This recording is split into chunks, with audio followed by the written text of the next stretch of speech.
নমস্কার দর্শক বন্ধু, আমি জ্যোতিষ সম্রাট শ্রীশক্তি আমার গুরুদেবকে প্রণাম জানিয়ে আজকে আমি একটা ছকের বিষয়ে একটা আলোচনা করব। একটা ছক আমার কাছে কয়েকদিন আগে গড়িয়াহাট চেম্বারে এক ভদ্রমহিলা তার মেয়েকে নিয়ে এসেছিলেন।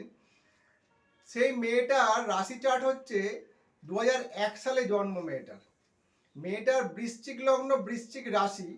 এই বৃশ্চিক লগ্ন, বৃশ্চিক রাশি, এই বৃশ্চিক লগ্ন, বৃশ্চিক রাশির সপ্তমে অর্থাৎ বৃষ রাশিতে শনি জন্মকালীন অবস্থান করেছিল। এবারে মেয়েটার হলো কি, আমার কাছে বেশ তার বিয়ের আগে, মানে মেয়েটার বিয়ে হয়েছে কিন্তু বিবাহের আগে আমার কাছে একবার দেখাতে এসেছিল, বছর চারেক আগে। রিসেন্টলি আবার আসলো, মানে 2-3 দিন আগে গড়িয়াহাট চেম্বারে এসেছে। এবারে কয়েকটা জিনিস আলোচনার বিষয় এইটাই আমার কাছে, যে আমরা জ্যোতিষশাস্ত্র এতদিন ধরে যা পড়েছি, যে যদি দেখা যায় রাশি বা লগ্নের সপ্তম স্থানে শনি বসে থাকে তাহলে কিন্তু লেট ম্যারেজ হয়, বিবাহ দেরিতে হয়। এবারে আমার এই আজকে আলোচনার একটা বিষয়টা হচ্ছে যে এই যে মেয়েটা 2001 সালে জন্ম, যখন 2000 মানে 4 বছর আগে, বছর চারেক আগে, যেন ওর মেয়েটার যখন বয়স 19-20 বছর, তখন আমার কাছে একবার দেখাতে এসেছিল। তখন কিন্তু আমি তাকে বলেছিলাম যে এ কিন্তু লেট ম্যারেজ হবে, বিবাহ কিন্তু এত তাড়াতাড়ি দেবেন না, অন্তপক্ষে 28-30-এর পরে দেবেন। তো যাই হোক, তারা হয়তো কথাটা অত গুরুত্ব দেয়নি বা গ্রাহ্য করেনি। এবারে মেয়েটির হলো কি 2001 সালে জন্ম। আমি পুরো ডেট অফ বার্থটা বলছি না, 2001 সালে জন্ম মেয়েটির। কিন্তু মেয়েটি মানে ওই যখন 20 বছর বয়স ওর, হ্যাঁ 19-20 বছর বয়স, তখন মেয়েটা একটা ছেলের সঙ্গে প্রেমে আবদ্ধ হয়।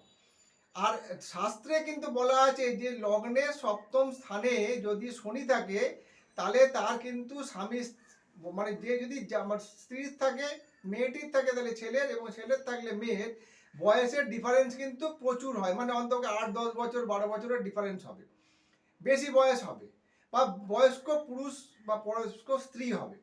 এবারে মেয়েটির 19-20 বছর বয়সের সময় একটা বয়স্ক ছেলের প্রেমে আবদ্ধ হয় এবং সেই ছেলেটাকে সে বিবাহ করে। বিবাহ করার পরে 1-1.5 বছরের মাথায় সে জানতে পারে যে তার হাজবেন্ড যাকে ও বিয়ে করেছে, 12 বছরের 13 বছরের বড় যে মেয়ে ছেলেটাকে বিয়ে করেছে, সে পূর্বে আর একটা বিবাহ করে বসে আছে এবং তার সন্তানাদি আছে। যেহেতু এই মেয়েটি খুবই অল্প বয়স এবং পড়াশোনার মধ্যে ছিল, সেহেতু তখন বিবাহের 1-1.5 বছরের মধ্যে সে প্রেগনেন্ট হয়ে যায় এবং তার একটা সন্তান হয়, মেয়ে সন্তান হয়। এবারে যেহেতু তার অবস্থান, ছেলেটির অবস্থা মানে পারিবারিক অবস্থান খুব একটা ভালো নয়, মেয়ের বাড়ি থেকে সেখানে একটা ডিভোর্সের অ্যাপ্লাই করে তারা এখন ডিভোর্স করেছে, ডিভোর্স হয়ে গেছে। এখন মেয়েটি সেকেন্ড ম্যারেজের জন্য চিন্তা ভাবনা করছে। এবারে আমার মুখ্য আলোচনার বিষয় হচ্ছে যে আমরা শাস্ত্রে যেগুলো পড়ে এসেছি, যে লগ্ন বা চন্দ্রের সপ্তমে শনি থাকলে, শুক্রের সপ্তমে শনি থাকলে, মঙ্গলের সপ্তমে শনি থাকলে বিবাহ কিন্তু লেট ম্যারেজ হয়। কিন্তু এইটা কিন্তু হয়ে গেল, কিন্তু কেন হলো সেটা নিয়েই আলোচনার বিষয়। মেয়েটি যে সময় বিবাহ হয়েছে সেই সময় কিন্তু তার শুক্রের দশায় শনির অন্তর্দশা চলছিল। শুক্র হচ্ছে তার সপ্তম এবং একাদশপতি, আর শনি হচ্ছে তার সপ্তমে গিয়ে বসে আছে। সেই জন্য একটা ঝোঁকের মাথায়, মানে 2-4 মাসের একটা পরিচয়ের মাধ্যমে, যেহেতু বিবাহের দশাটা সপ্তম একাদশ, দ্বিতীয় সপ্তম একাদশ ক্লিক করার কথা, কিন্তু এখানে সপ্তম একাদশকে ক্লিক করে গেছে, সেহেতু কিন্তু সেই সময় বিবাহটা হয়ে যায়।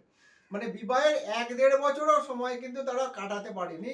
তারপরে এইসব নানান রকম বিষয়, আগে কিন্তু জানতো না মেয়েটি যে ছেলেটি পূর্ব বিবাহিত জীবন তার আছে। কাজেই আমি এই জন্য আপনাদেরকে বলছি যে ছকটাকে কিন্তু ভালোভাবে বিচার করে তারপর আপনারা কোনো প্রেম প্রণয় বলুন বা বিবাহে বলুন, সেই সব বিষয়ে কিন্তু এগোনো উচিত। নাহলে কিন্তু এই রকম ধরনের প্রবলেমের জন্য কিন্তু অনেক ছেলে এবং মেয়ের বৈবাহিক লাইফ কিন্তু নষ্ট হয়ে যাচ্ছে বা যেতে বসেছে। সেটা কিন্তু আপনারা ভালো জ্যোতিষীকে দিয়ে দেখিয়ে বিচার করবেন। আর যদি আমার সঙ্গে যোগাযোগ করতে চান, আমার ফোন নাম্বারে যোগাযোগ করবেন 9834347774।